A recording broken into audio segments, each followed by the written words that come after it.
Okay. Every time I start a video, I say, okay. Here we are. I am gonna give my little review on the first Hunger Games book.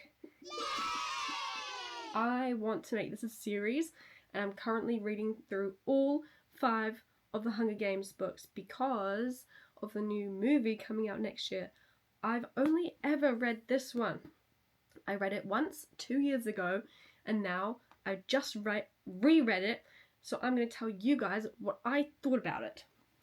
This review is going to be extremely surface level and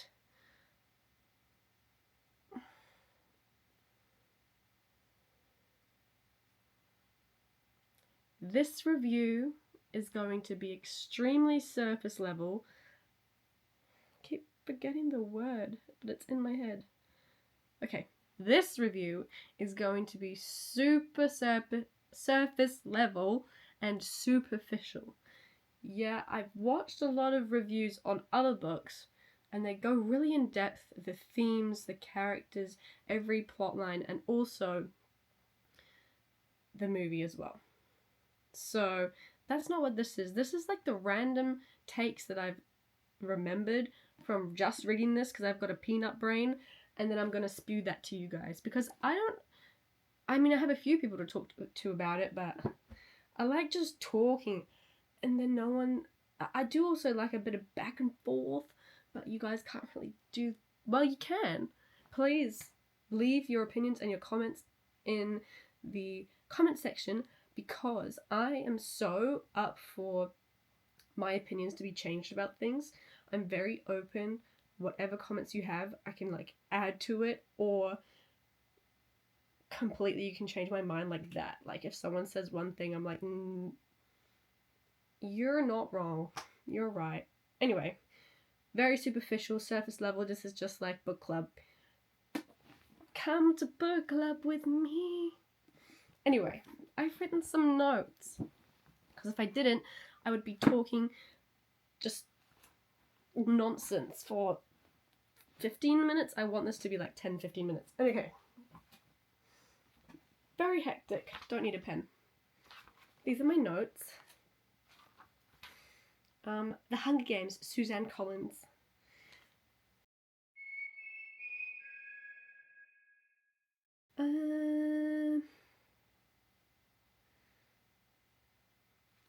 As I said, the first note here is to break down that this is all idea-based and opinion-based, so nothing is set in stone, and if you have a good point, you can completely shift my mind about something very easily.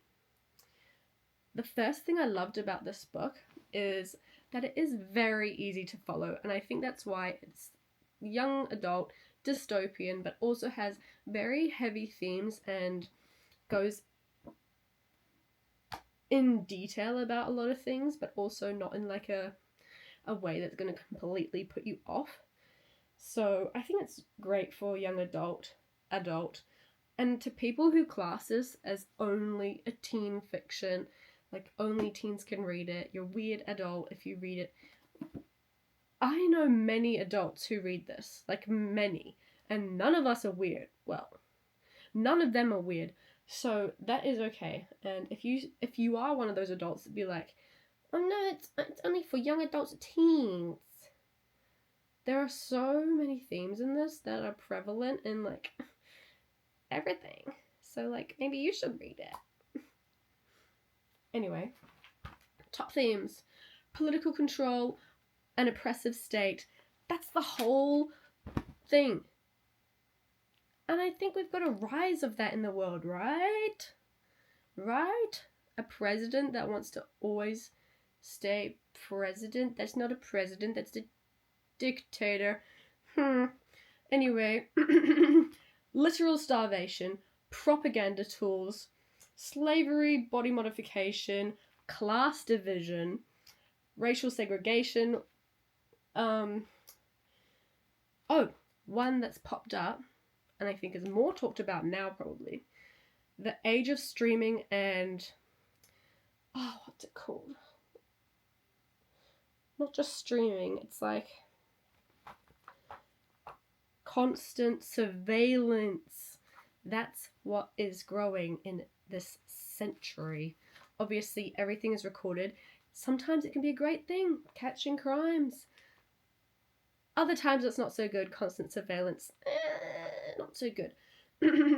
Okay, those are my themes that I've listed that just were the top of my head when I wrote them yesterday. I think that some are more in depth and some are more like subtle, but also touched on very well. And they are slithered throughout the book. And yes, very well-rounded individual who has wrote this, I think. I don't know anything about the author. She's a horrible human being. Don't quote me on that. Who knows? Next point. Oh, this book is such... Okay, Katniss Everdeen, cat piss never clean. She is such an unreliable narrator that it gets to the point where I'm like reading it, I'm like, wait, is that even true? Because at the start of the book, she undersells her ability to hunt and to use her arrow to a great extent. I was reading this and being like, oh, she can't even shoot. And then everyone else is hyping her up. Peter's like, she hits the squirrel in the eye every single time. Okay, that's interesting. She said she was bad. Anyway, but there's other points as well the whole time. It's just a stream of conscious thoughts from Katniss, and you never really get the full picture, so you never really know what's up. Truthfully, you never know what's up. So that's the great thing about the reality of the storyline, is that you never really know what's coming next, even if you're reading it, because Katniss doesn't know what's coming next. So she's like boggled, and then we're boggled. Yeah, that's pretty cool. That's a pretty cool one. Another point is that Katniss also underestimates Peter. The whole time in the games, she's like low-key looking down on him.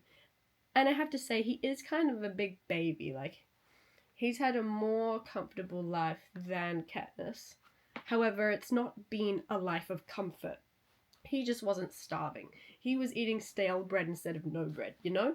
And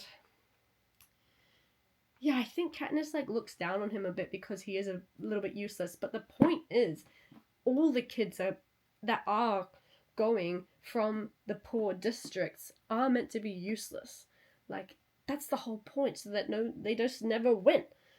So in reality, Peter's better than most of the other, in history, most of the other poor districts people. So yeah, she was resenting him a bit for not being able to be quiet whilst hunting or pick the right berries. I mean, what else can I talk about? Oh yeah, this book loves a foreshadowing moment. My favorite being, wait, I have a quote from the book. Also, spoiler warning, I should have put that in like 10 minutes ago. Oops. So, to set the scene, Peter and Katniss are on a rooftop, and then he says, "Only I want to die as myself. Does that make sense? I don't want them to change me in there, turn me into some kind of monster that I'm not. I've not read the next few books, however I have watched the movies, and I fear that is a foreshadowing moment." So, it's very smart. And there's obviously lots of little sprinkles like that we don't get in the movies, and they're all throughout the books. So I really do recommend to read the books if you like the movies, or even if you don't like the movies, the books have way more detail. And I was just rewatching the first movie like right the second and being like, damn, this is just not very good. But like, I'm gonna watch it, but it's not book level, you know? So another point that I want to talk about is not a bad thing, it's just an interesting thing that I noted. So I think this franchise, or the author, puts a lens or a focus on people with special needs. And I think they do it in like a relatively good way. I don't think they're like, not fetishizing is the wrong word, but like overplaying it. They're not making it a main point, but it's definitely talked about within, I think it's chapter 14. Rue and Katniss are talking about people with special needs. One from Rue's district that got shot for stealing the sunglasses, and Katniss talks about Madge's grandkid who is semi looked after within her district, but they kind of treat them like a pet. And yeah, I thought it was interesting that it was framed or like even brought up, because other fantasy books usually don't bring in people with special needs. And I'm not saying it's a bad thing that they did it. I think it's an interesting thing that they've done, that Suzanne Collins has done that. I'm trying to express my point. I think that it's an issue that fantasy book writers don't include people with special needs or any differences to the average person. So yeah, I think it's a good thing. But also, I wonder if it's a common thing throughout all the rest of the books, which I don't know because I've not read them, then I think it might be a bit weird. I know that in the movie, in one of the movies, there is a person who has Down syndrome within the arena. So I wonder, is it a thing in all the books? I think the depth of it was to make Katniss and Rue have a moment of relation, like they could relate to one another in a certain aspect and give context to the differences between the different districts. Like Rue's person, that was someone different, got killed for doing something that was not typical, or it was like different. So whereas in Katniss's district, the girl that, I think it's a girl, the grandchild that she gets treated different, but she still gets like looked after in a way. She gets treated like a pet. I believe that's what the words were.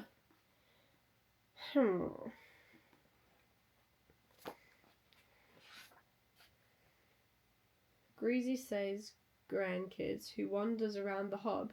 She's not quite right, but she's treated as sort of a pet.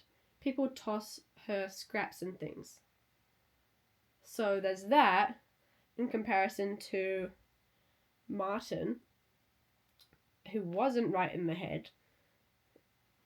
He acted like a 3-year-old. He just wanted to play with the glasses.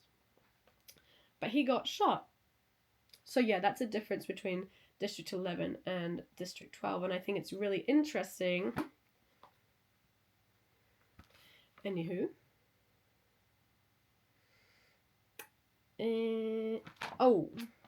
Speaking of Rue, I got really, really emotional at Rue's death.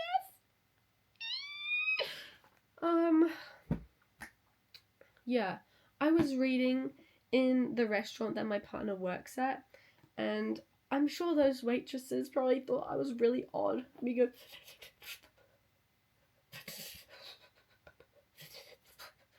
yeah, sad times, but beautiful, beautifully written. It's a little bit different from how it happens in the movie. In the movie, Katniss gets there before that guy with the spear and is like cutting her out. In the book, he's already there, and then she shoots him in the neck. Yeah. Emotional times. Very well written. I love books that can make you feel a little bit. Sometimes I'm reading and I'm like, this is just nothing. I feel nothing. I also think that it's not a coincidence, and it's quite purposeful of the author, that the District 11, I think it's typically a district of black people. They are the ones who have such a harsh ruling, and they are picking, I think it was apples, maybe, like they were up in trees picking something, and they had very strict schedules. They would often get whipped in front of everyone. And obviously there's killings, which is a recurring thing that keeps happening that Rue talks about. Yeah, I don't think it's a coincidence. I think that it's purposefully written by the author to highlight this historical and ongoing issue within the world of racial injustice. So yeah, I think it also brings that theme in as well. Yeah. There's just so many themes in this book. And you could talk about it for ages and uncover so many. Next point is that Peter had no right, this is probably controversial, to be angry at the end of the games because Katniss didn't love him as much as she was putting on for the cameras. And I think he is stupid in the head for believing fully 100% that that was all of her feels. And then getting mad at her about it when she's just saved both of their lives. And he's blonde. I'm kidding. But yeah, I think he's a smart guy, and he's written as a smart guy. He's charismatic, so why would he not understand that she's putting on a bit of a show? I understand his feelings might have been hurt, but the guy's literally never talked to her before in the whole district. He saw skin and bones and was like, yeah, I want that one. I want the starving one that can't feed herself because her dad just got blown up. I want that one.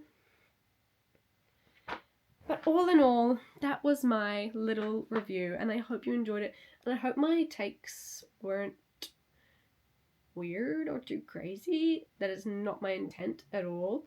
So yeah, please comment below any and all of your takes, and I'd love to reply. I really want people to talk to about this stuff, so please subscribe and comment, and I would like to see what you thought about this book. I'm going to be making this a little bit of a, what's it called? Playlist?